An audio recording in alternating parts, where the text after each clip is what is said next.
In this session, we are going to have a brief look at how we might create resources to support our multilingual school. In essence, resources fall into two categories.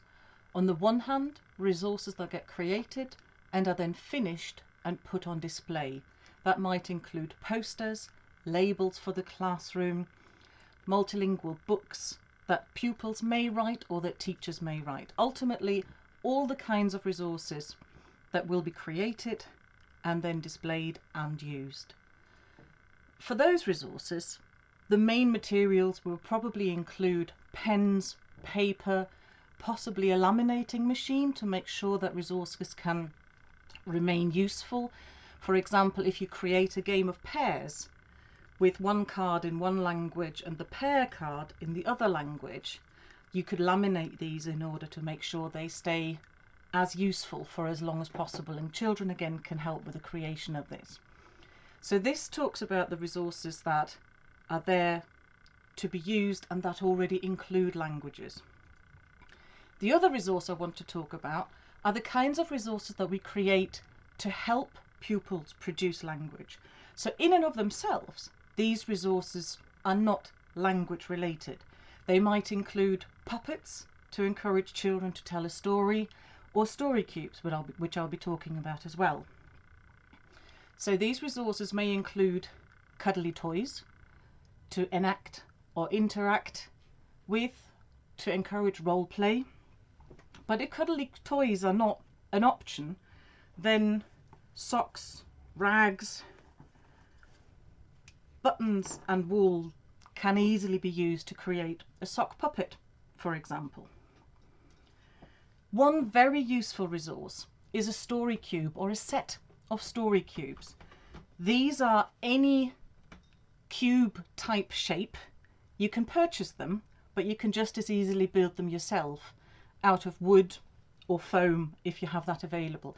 This is a foam cube that I had lying around at home and covered it in tape and drew on different characters and signs. So we have a cat, a house, a loaf of bread, rain, a sun, a tree, and children use these to toss the cube and then make up a story. So for example, if the loaf of bread comes up, the child might start with, one day a little boy decided to go and get a loaf of bread from his grandmother, and then the next child tosses the cube and gets this and says, oh, it was a sunny day.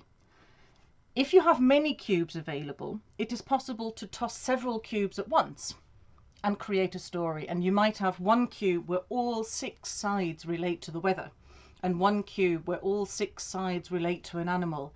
And you can really very much tailor the cubes to any story that you are hoping children to produce. If you don't feel particularly artistic and you have access to a printer, you can download and print out clip art to tape to the cubes with sticky tape. So these are the kinds of resources that help children be creative with language, use language for storytelling. We will also be talking about adapting some downloadable materials. So for example, translating or making more accessible resources that we find on the internet. But that is a slightly different story and much more easy to do. So I thought I would focus in this brief talk on the kind of creative resources that you might want to be working with. We've had a request to share some more ideas about how to use puppets in the multilingual classroom. So I'm supported here by 2 sock puppets that I made just for the purpose of this video. These you can see have got wool for hair and some buttons. You can glue the buttons on, and I have sewn them on.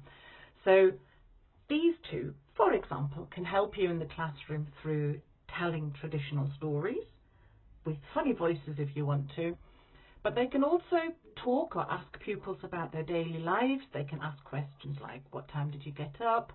How long did it take you to get here? What are you doing today? What do your parents do?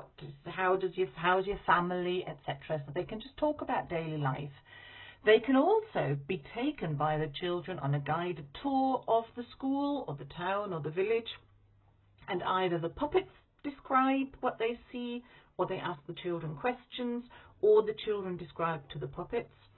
They can ask about hobbies, they can describe themselves or others, including the children.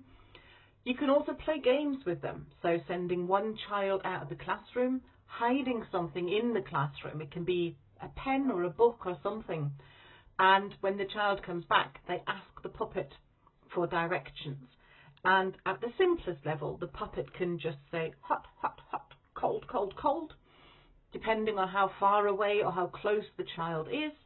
But at a more complicated level, the puppet might say, turn to your left, turn to your right, or even giving total descriptions like, look under the desk. So there is opportunity there to make language easier or more complex depending on what's required. You can have different puppets to speak different languages, and children will very, very quickly understand that, for example, this puppet speaks one language, but that puppet speaks another language.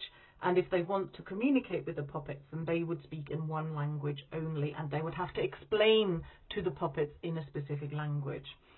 And just in case you are nowhere near socks or anything, here is an example of a wooden spoon puppet that can be used in just the same way, with just a bit of an old shirt to provide a bit of clothing, and the children can make their own and decorate them, give them their own language, their own descriptions, give them hair or a hat, and carry on using their multiple languages in the classroom through those. I hope that helps. So here just a summary again to make it easier to remember. Puppets can be used for traditional storytelling, talking about daily life, going on a guided tour, asking about hobbies, describing themselves, each other and children, playing games such as hide and seek, and different puppets can also speak different languages to support many, many different languages in the classroom.